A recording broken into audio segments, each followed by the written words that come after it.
স্বাগত বন্ধুরা S.P স্বপ্ন পূরণে। সবাই কেমন আছো? আশা রাখছি তোমরা যে যেখানেই আছো ভালো আছো এবং সুস্থ আছো। সকালবেলা ঘুম থেকে উঠে ভেবেছিলাম সমস্ত কাজ ফেলে রেখে আগে গিয়ে ফুল আর ঠাকুরের মিষ্টিটা নিয়ে আসবো। বেলা বাড়লে যদি ফুল না পাই, কিন্তু ঘুম থেকে উঠে দেখি উল্টো সুর, মানে ওই যে বৃষ্টি পড়ছে গতকাল রাত থেকে একটানা, এখন সকাল 7টা বাজে তাও। তো ভাবলাম চলো রান্নার কাজটা বরং এগিয়ে নিই, বাবা মা তো খাবে সকালবেলা কিছু একটা, তো বানিয়ে ফেলি। এই সমস্ত সবজি দিয়ে একটা তরকারি করে নিচ্ছি আর ভাত, আর একটু ডাল ভেজে রাখলাম, বেলায় একটু খিচুড়ি বানাবো। আমি বাবা মা আমরা সবাই খাবো, সেটা দুপুরবেলা হবে। আর এই দিকে বাবাকে বসিয়ে দিলাম নারকেল ছুলতে। ঘরে একটা তাল রয়েছে, ক্ষীর বানাবো তার জন্য। চলো এইদিকে তরকারিটা হয়ে গেছে, ভাতও হয়ে গেছে, আর ওইদিকে বৃষ্টিটাও দেখলাম একটু ধরেছে। চলো রেডি হয়ে এবার একটু বেরোনো যাক। তো রান্নাটা করে নিয়ে তারপরে এখন বেরিয়ে পড়লাম ফুল আনতে। ফুল আরও কিছু টুকটাক জিনিসপত্র নেবো, তার মধ্যে আছে মিষ্টি। চলো বাজারে গিয়ে দেখা হচ্ছে।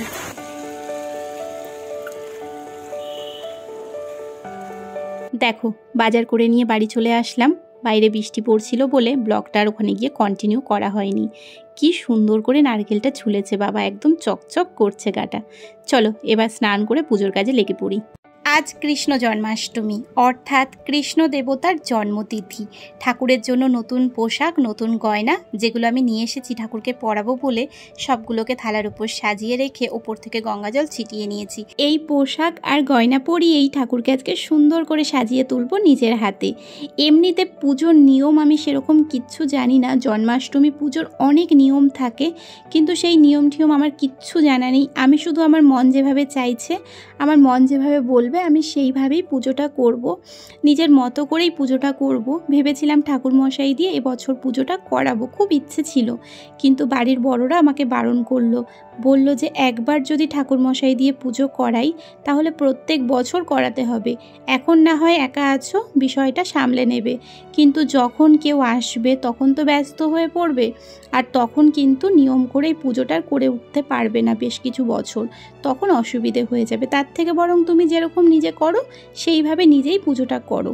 তাই প্রত্যেক বছর যেমন আমি নিজে পুজো করি, সেই রকমই এবছরও আমি নিজেই পুজোটা করছি, একদম নিজের মন মতো করে, যেমন পারবো তেমনই করব, এই আর কি। যাই হোক, দেখো ঠাকুরকে স্নান অভিষেক করিয়ে নেওয়ার পর পোশাক পরিয়ে একদম সুন্দর করে সাজিয়ে নিয়েছি। কেমন লাগছে আমার রাধা গোবিন্দকে অবশ্যই জানিও, আর পোশাকটা কেমন হয়েছে সেটাও কিন্তু জানিও, আর পরে কেমন লাগছে, কেমন সাজালাম, তোমাদের কমেন্টের অপেক্ষায় আমি কিন্তু থাকবো। অবশ্যই কিন্তু আমাকে তোমরা জানাবে। যাই হোক চলো, অনেকটাই বেলা হয়েছে, বিকেল এখন 4টে বাজে। ঠাকুরকে ভোগ লাগিয়ে আরতি শুরু করে দিই। চলো সবার প্রথমে ধূপকাঠি দিয়ে আরতি করে নিচ্ছি, এরপর একে একে বাকি জিনিসগুলো দিয়ে সুন্দরভাবে আরতিটা করে নেব।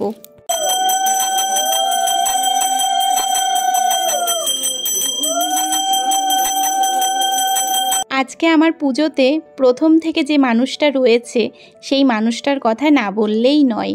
তিনি হচ্ছেন আমার শাশুড়ি মা। প্রথম থেকে একভাবে আমার পাশে বসে আমার পুজো দেখছিল। আমি কিভাবে ঠাকুরকে স্নান করালাম, কিভাবে ঠাকুরকে রাখলাম, কোন পোশাক পরালাম, কিভাবে ফুল দিচ্ছি, এবং আমার টুকটাক ভুল টুটিগুলো কিন্তু ধরে দিচ্ছিল, এটা এভাবে করো, এইভাবে করো। এই যে শিখিয়ে দেওয়াটা, এটাও একটা অনেক বড় পাওয়া। এবং আরতির শুরু থেকে শেষ পর্যন্ত মা কিন্তু একভাবে উলুধ্বনি দিয়ে গেছে।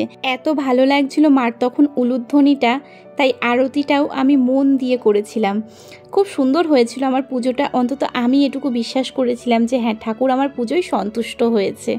আজকে শ্রী শ্রী কৃষ্ণ জন্মাষ্টমীতে আমি ঠাকুরকে ভোগ লাগিয়েছি ছানার কেক, মিষ্টান্ন, ফল, তালের বড়া, এই দিয়ে আজকে ঠাকুরকে আমি ভোগ নিবেদন করেছিলাম।